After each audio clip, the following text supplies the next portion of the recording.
નવસારી જિલ્લામાં પડેલા કમોસમી વરસાદની સીધી અસર કેરીના પાક ઉપર જોવા મળી છે। એક તરફ ઓછો પાક અને વરસાદને પગલે નુકસાન થવાની સંભાવનાઓ વધી ગઈ છે, જેને લઈ ખેડૂત ચિંતામાં મુકાયા છે।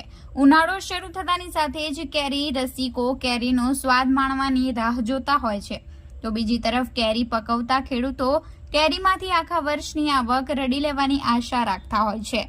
ગત વર્ષની સરખામણીમાં નવસારી જિલ્લામાં આ વર્ષે બદલાયેલા હવામાનને પગલે કેરીનો પાક લગભગ 30% જેટલો જ થવાની શક્યતાઓ રહેલી છે, જેની વચ્ચે જિલ્લામાં પડેલા વરસાદના કારણે જે 30% જેટલો પાક આવ્યો છે એમાં પણ મોટું નુકસાન થવાની શક્યતાઓ ખેડૂતો જોઈ રહ્યા છે। વરસાદના કારણે કેરીનો પાક બગડવા સાથે ભાવો પણ ઓછા મળવાની ચિંતા ખેડૂતો કરી રહ્યા છે। મારું નામ અમિત નાયક છે। ધનોરીના ખેડૂત છીએ અમે। કેરીમાં આ વર્ષે શરૂઆતથી લઈને અત્યાર સુધીનું જે વાતાવરણ અને જે પેલું રહ્યું છે તેમાં કેરીનો પાક આ વખતે ખૂબ જ ઓછો છે, નહીવત જેવો જ છે। અને પહેલાં મંજરી આવીને પછી જે કંઈ વાદળછાયું વાતાવરણ થયું ને હવામાનમાં જે પલટો આવ્યો તેને લીધે કેરીના પાકને ખૂબ જ નુકસાન થયેલું અને કેરીનો પાક આ વખતે બહુ નહીવત જેવો જ દેખાઈ રહ્યો હતો અને તે અત્યારે પણ એવો જ છે કે બહુ નહીવત જેવો કેરીનો પાક છે।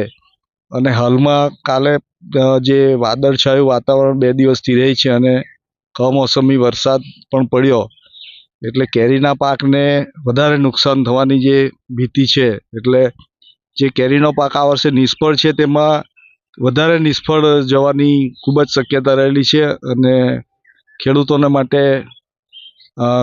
સારા સમાચાર નથી। એટલે પ્રકાશ નાયક, હું રહેવાનું ગણદેવી। અને કેરીની પરિસ્થિતિની વાત કરીએ તો કેવું છે કે શરૂઆતથી એટલે ચોમાસા પછી કેરીના ફાલ એટલે મોર ફૂટવાની જે પ્રક્રિયા હતી તે સરસ હતી, પણ ત્યાર પછી પ્રતિકૂળ વાતાવરણને લીધે અને વાદળછાયું વાતાવરણને લીધે તેમજ જે મધ્યની પ્રતિકૂળ પરિસ્થિતિને લીધે મંજરીઓ બધી ખરી પડી અને છેલ્લા 15-20 દિવસની વાત કરીએ તો વાદળછાયું વાતાવરણ ખૂબ જ રહી છે। તેને લીધે વાદળછાયા વાતાવરણને લીધે કેરીના પાકને ખૂબ પ્રતિકૂળ અસર થાય છે, તેમજ છેલ્લા 2 દિવસથી જે માવઠા પડે છે તેને લીધે કેરીની પરિસ્થિતિ એવું લાગે છે કે આ વર્ષે ખૂબ જ ખરાબ રહેશે અને ખેડૂતો માટે આ વર્ષે કેરી માટે પણ ખૂબ પ્રતિકૂળ વર્ષ રહેશે એવું દેખાઈ રહ્યું છે।